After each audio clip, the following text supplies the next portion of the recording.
Hey guys, it's Matthew here once again, and today I'm going to be talking about the latest character I've been playing, which is the Crit Reave Assassin, based on Voidheart, Binos, and basically bleed and poison damage. So a lot of the damage of this build is not at all front loaded, it's on the back end after you do a good bit of crits, and things get bled, get poisoned, they can run around, they can die, all that sort of shit. So the basis of the build is essentially to be using the Voidheart ring, which gives you 100% chance to bleed and poison on your hits, and stacking it with Toxic Delivery, which is the assassin node, giving you 100% extra crit, 100% more damage from poison and bleed effects on crits. So those combined make some pretty powerful bleeds and poisons, and we're completely physical, going for as much crit and crit multi as we can to crit consistently, and essentially the idea of the build is to have good single target damage. Because Reave in general has never cleared bad during maps and trash and all that, but the single target has somewhat lacked in the past when I've played it. So this build kind of fixes that by just having a really strong single target while compromising a bit on your clear speed. And the totem that you use for the 4 link is actually quite insane and may as well be a totem build rather than a Reave build, because 4 link totem essentially does more damage than 5 link Reave. In any case, this is just some Uber Azaro runs I was doing, and you can see it melted Argus quite nicely, and it's melting Azaro quite nicely too, even with shit mods like all the curses. And I don't have a curse immune flask, so I just cop that shit straight on the chin, and you do some pretty decent single target damage. This has got nothing to do with the build, just I was running Uber Azaros and labs most of the day. I did something like 15 runs maybe, and this was by far the best box I happened to get. It was a 6 link, corrupted, destroy regalia, so that's worth a divine, bunch of quality gems, bunch of midnights, some pretty good currency drops otherwise, nothing too special there, just lots of decent stuff before that, and then also got 2 keys, which allowed me to open another 2 boxes, and that turned into a shitload of maps too. So don't expect that to be your average run, but this was easily the best one I've ever had, and the first map box I'd ever had. In any case, the build is actually pretty budget as of this video. I don't know what's going to change after the video has been made, but Voidhearts run something like 40-50C, so they're not too hard to get, and there's a lot available out there thanks to the Prophecy line. And Binos, while they're not the greatest dagger, they're a really nice baseline dagger for a build like this, because they do have pretty good fizz, they have really good crit, and they have a poison or damage over time mod, 30%, as well as also having a bit of extra regen, 200 life per second, and a nice prolif, which doesn't do all that much for clear speed, but it does help every now and again, and it is noticeable on certain maps or mob types. And all in all, the build costs maybe a couple of exalts to put together, but it's pretty strong single target wise and should take you all the way through the game up to tier 15 maps, potentially even Uber Ziri. That's something I'm going to be trying out tomorrow or in the next few days, and I think there's a chance this kills Uber Ziri. I know there's definitely a way that it can, it's just whether or not I can figure out a nice, efficient, safe way of doing it as a Reave character. But the damage is absolutely there, and I think it's possible. These are just normal Ziri runs. As you can see, it's pretty smooth. Totem, as I said, essentially carries you. I don't even have to attack with Reave, I can just place a totem and run around while it solos the ad. I'll show you the gear setup before I show you the core run that I did today though. The character is a shadow assassin, currently level 90, called Carried by a Ring, and the ring in question is of course a Voidheart. So pretty easy to get at the moment, just a bit costly if it's popular, that is, but 100% chance to cause bleed and 100% chance to poison on attacks. with your hits, that is. So it only works for melee. You can't do anything like spectral throw with it, unfortunately, because that would be pretty fun. But it's not even that necessary for this build based around Assassin, because Noxious Strike will essentially do the same shit all in all. It'll just be far less consistent, and usually mean that you're going to have to take a bit more attacks to ramp up the same level of bleed and poison that this thing does. So by all means, absolutely recommended. It's going to do a better job than this. And the whole build revolves around going with Toxic Delivery.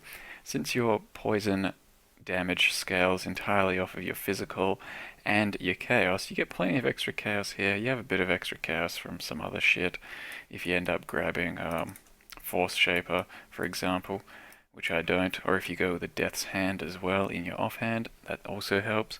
But essentially, it's based mostly off of my physical damage, and when you critical strike, you deal 100% more of that. Same with bleed. Enemies should always be maimed thanks to this doing that, so your bleed will also hit harder by 100% more. So we scale physical damage, plenty of crit multi, up to 580.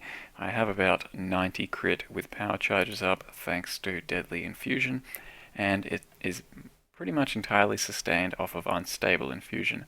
Sometimes they drop off, but they should get back up fairly quickly, and you should be at 90% crit most of the time. So because of this, and the Binos being almost 10 crit, you really don't have to invest much in crit at all. There's just a bit here, there's a bit there, and a bit here. Besides that, essentially no crit from the tree whatsoever, and pretty much no crit from my gear whatsoever. So it's all just power charges. You get 3 plus the 1 plus 1 in Merciless, and that leaves you the rest of the passive tree to fiddle around with some damage over time shit, some defensive shit, plenty of life, almost 5.5k life, with, well, basically just one non-life piece. And I guess you can count that too, it's very weak on life. But it does leave you open to getting some damage scaling and some damage over time scaling from the rest of the tree. So all in all, you have your Binos really cheap at the moment, something like 10 chaos, they're very easy to get, and the rest of the gear is pretty stock standard. Just a nice rare resist helm, rare resist shield, rare resist boots, any level of face breakers for the crit multi, rare resist belt, your void heart, a rare resist ring with some accuracy, because you do need accuracy somewhere on your gear. And lastly, I've chosen to go with the Belly of the Beast.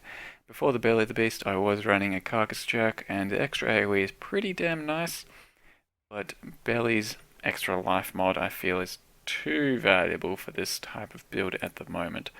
It does give me almost 700 life, which is just fancy.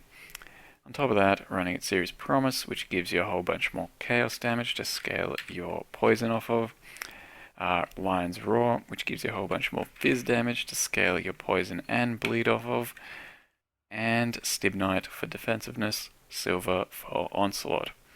Now your main links for Reave at the moment are you play all the time with Reave, Increased Area, Melee Fizz, Multi-Strike, and Crit Multi. That's what I've chosen to do to scale my physical as much as possible. You chuck in your Conk effect whenever you want for boss fights, and faster attacks would probably be my 6th link if I could get one. Just because Binos isn't very fast, and there's not much else I could really do to scale poison and bleed damage on this build besides faster attacks.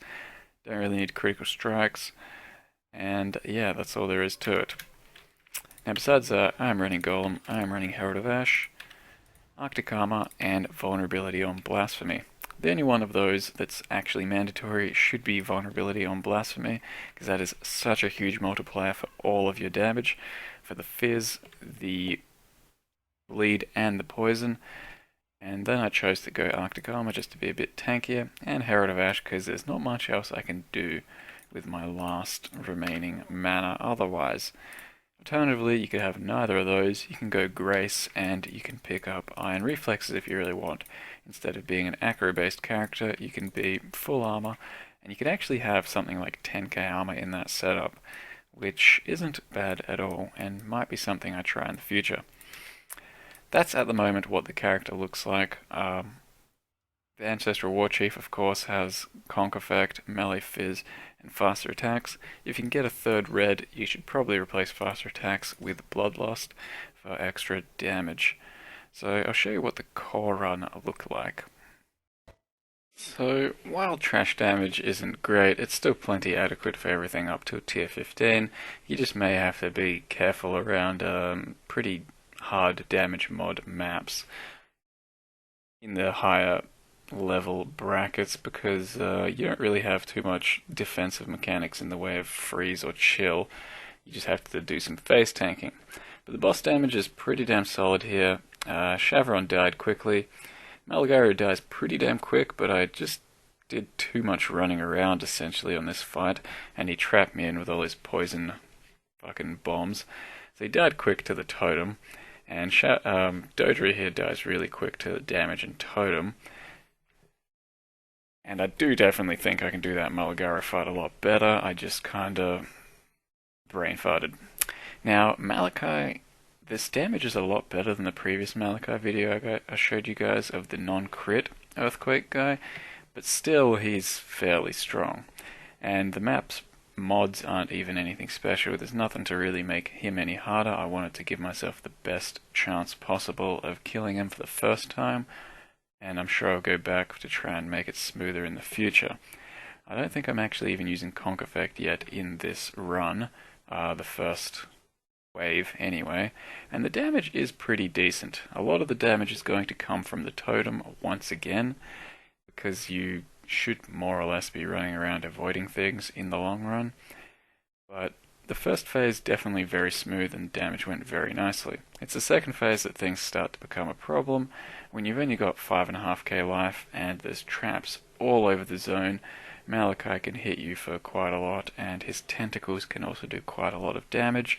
So all those things combined, chances are with 5.5k life you're not going to survive the combos that come your way.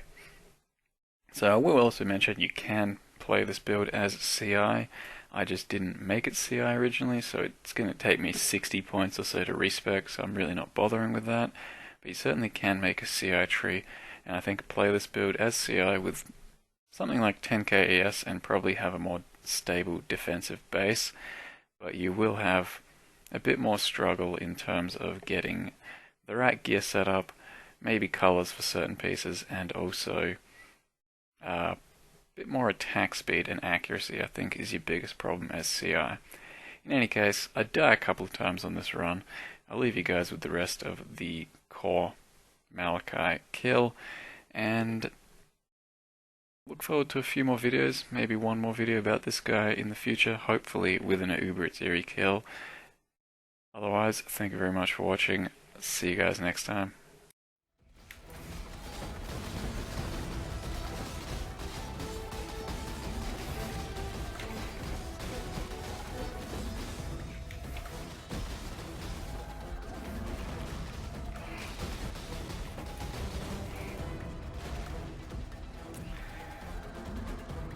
God damn it, that was annoying. Let's try Conk Effect, because I'm pretty much always in melee range to avoid his things.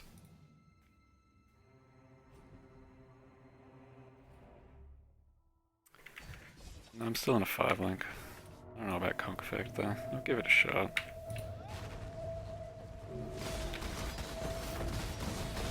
DPS is much stronger.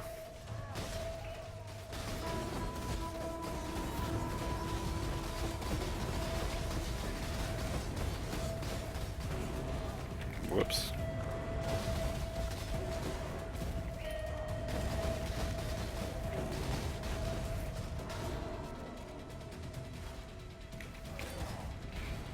I'm dead. I can't get away from this. Where the fuck do I go? Like, honestly. These traps are just fucking dumb, man. I'm so against those in every way, shape, and form.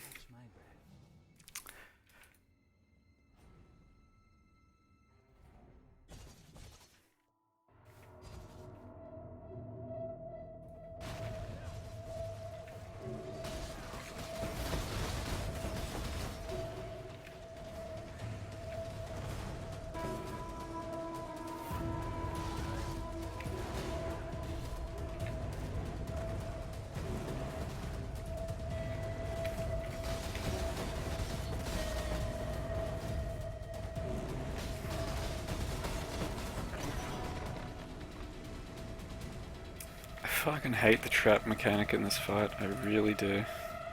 There's just nothing else to say about it. The fact that they just keep stacking is dumb. They never go away.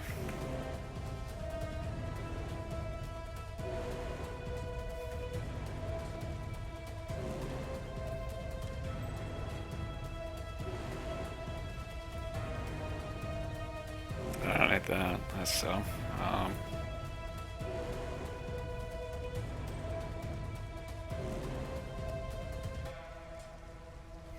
Guess I'll check him out.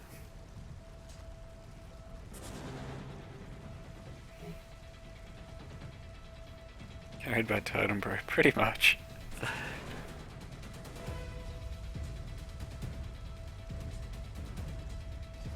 mean, I got no choice as Reave, really, because otherwise I have to be up in his grill, and I don't really want to do that.